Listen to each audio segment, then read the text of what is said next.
Taglio capelli fai da te.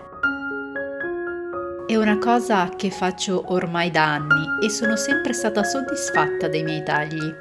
Taglio periodicamente sia i miei capelli che quelli del mio compagno e devo dire che ci troviamo molto bene. Sia per una questione di comodità, puoi tagliare i capelli quando vuoi senza dover prendere appuntamenti cercando di incastrare tutti gli impegni. E sia a livello economico è stato un grandissimo risparmio. Ci vuole un po' di manualità, ma è una cosa che tutti possiamo imparare. Documentatevi e provateci. Acquistare prodotti scontati.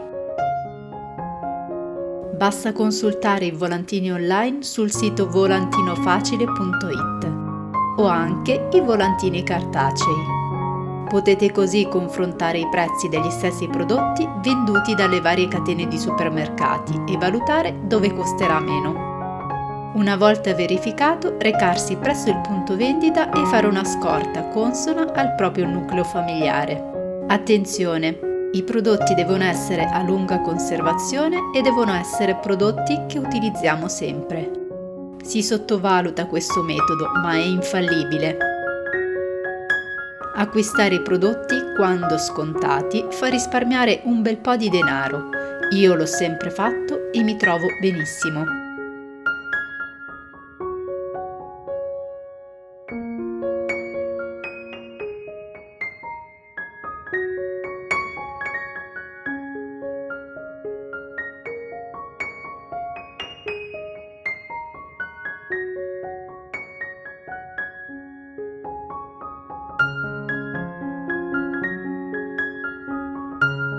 Riutilizzo della carta. Quando stampiamo qualcosa per sbaglio o quella stampa non ci serve più, teniamo i fogli raggruppandoli in blocco con altri fogli già utilizzati. Possiamo usarli per prendere appunti.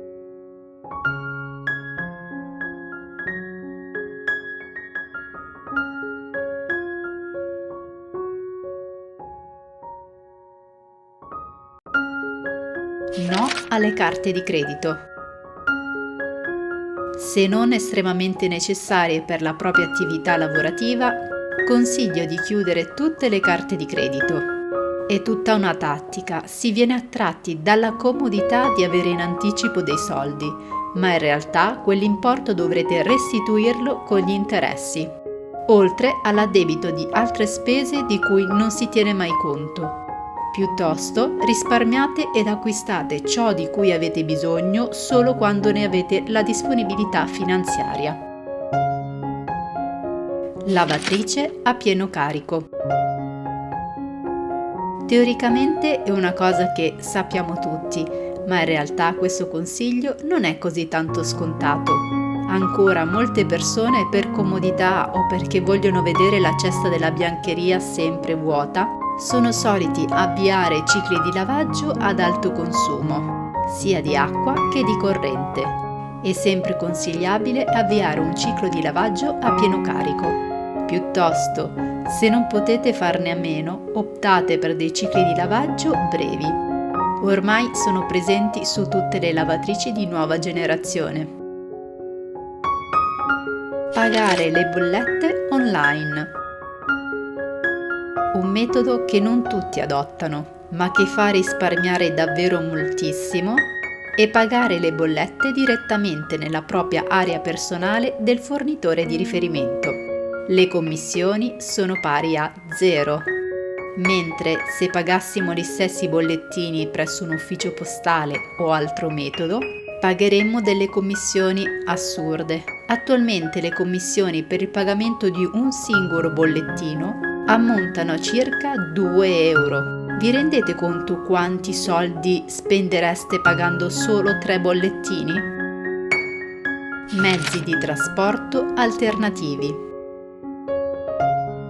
Bisognerebbe imparare a riscoprire i tanti mezzi di trasporto alternativi che non inquinano e che fanno risparmiare moltissimo. Uno tra questi, l'utilizzo della bicicletta. Ma si può sempre optare per spostarsi a piedi. Il mio consiglio è: Se abitate in un paesino e dovete fare una piccola spesa nel supermercato di paese o andate a prendere il pane in panetteria, andate a piedi o in bicicletta. Farete attività fisica, non inquinerete e risparmierete i costi di benzina necessari per spostarvi in auto. Provateci, è solo una questione di abitudine. Acquisti online. Ormai lo sappiamo benissimo che acquistare online, oltre ad essere la nuova realtà, è anche un metodo per acquistare a prezzi vantaggiosi. Quindi, se avete la necessità di acquistare qualcosa, valutate sempre il risparmio che si potrebbe avere acquistando lo stesso prodotto online invece che in negozio. Coltivare. Una riscoperta in questi ultimi anni è stata la coltivazione di prodotti biologici, un metodo che fa risparmiare moltissimo, visti i rincari degli ultimi anni.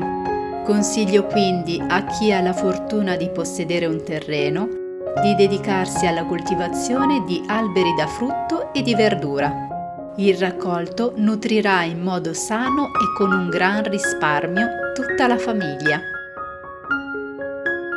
Sì alle fasce orarie a basso consumo. Utilizzare gli elettrodomestici che consumano di più nelle fasce orarie a basso consumo è molto utile per risparmiare. Questo solo per i contratti che prevedono una fascia oraria a basso consumo. Dire no. Avere la forza di volontà di dire no ai figli o anche a noi stessi. Acquistare con consapevolezza farà apprezzare di più le cose, sia che si tratti dei nostri figli che di noi stessi. Anche se avete la possibilità economica di acquistare tutto, quello che consiglio è di acquistare consapevolmente. Imparate quindi a dire no. Pochi prodotti beauty. Solo con gli anni ho imparato che bisogna acquistare pochi prodotti ma buoni o con cui ci si trova bene. Solo chi lavora nel settore beauty è giustificato ad avere un'infinità di prodotti make-up. Ma nella normalità non servono 10 palette, 11 rossetti o 7 mascara. La parola d'ordine è pochi ma buoni. No alla dote per i figli. Mia mamma, quando ero piccola, ha acquistato della biancheria per la casa, da conservare per il mio futuro, per quando sarei andata a vivere in una casa tutta mia, perché si usava così, perché così che alcune mamme fanno ancora. Quello che consiglio è di non comprare nulla da stipare nei cassetti o negli armadi, pensando che un giorno, quando la propria figlia sarà grande, apprezzerà, ma piuttosto mettere dei soldi da parte e valuteranno i vostri figli cosa acquistare un giorno. I soldi vanno spesi per cose che si utilizzeranno davvero. Io alcune cose non ho mai avuto modo di utilizzarle e per questo mi dispiace. Ai miei genitori di allora avrei detto di comprare la metà delle cose che hanno acquistato per la me di oggi. Spero quindi che questo consiglio possa essere d'aiuto a tutte voi.